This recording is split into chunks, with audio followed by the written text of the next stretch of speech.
कंस की मृत्यु के बाद जब जरासंध मथुरा पर आक्रमण करता तो श्री कृष्ण जरासंध को हमेशा जीवित क्यों छोड़ देते थे? आइए जानते हैं इसके पीछे की वजह।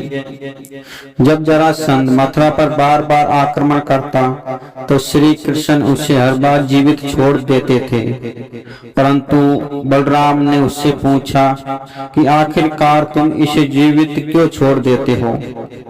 तब श्री कृष्ण ने कहा कि जरासंध इस धरती पर अधर्म की एक जड़ है जो इस पृथ्वी पर जगह जगह फैला हुआ है। यदि हम जरासंध का अंत कर देते हैं तो यह और भी अधर्मियों को यहाँ पर नहीं लेके आएगा और हम अधर्मियों का नाश नहीं कर पाएंगे, क्योंकि हमारा जन्म अधर्म का नाश करने के लिए ही हुआ है।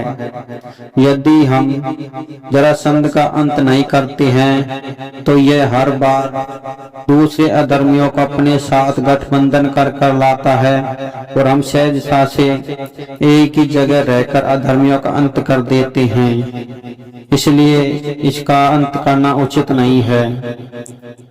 इतना कहते ही श्री कृष्ण ने कहा कि इसका अंत हम नहीं करेंगे, इसका अंत तब तक नहीं करेंगे जब तक इसके साथ में जो अधर्मी रहते हैं और जो इसके आसपास जो अधर्मी रहते हैं, जब तक उनका अंत नहीं हो जाता तब तक हम इसका अंत नहीं कर सकते। क्योंकि यदि हम इसका अंत कर देंगे तो हमें एक एक अधर्मियों को ढूंढ ढूंढ कर मारना होगा और इसके लिए काफी समय लग जाएगा।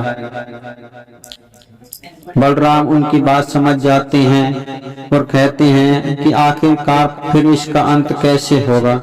तब श्री कृष्ण ने कहा कि इसका अंत हमारे हाथों नहीं बल्कि एक बलशाली योद्धा के हाथों होगा, जिसका वर्णन मैं तुम्हें आगे भविष्य में बताऊंगा। क्योंकि जरासंध का वध भीम ने अपने हाथों से किया और इसके दो भाग चीर कर इसको अलग अलग फेंक कर इसको अंत कर दिया, क्योंकि इसको किसी भी अस्त्र शस्त्र से मारा नहीं जा सकता था।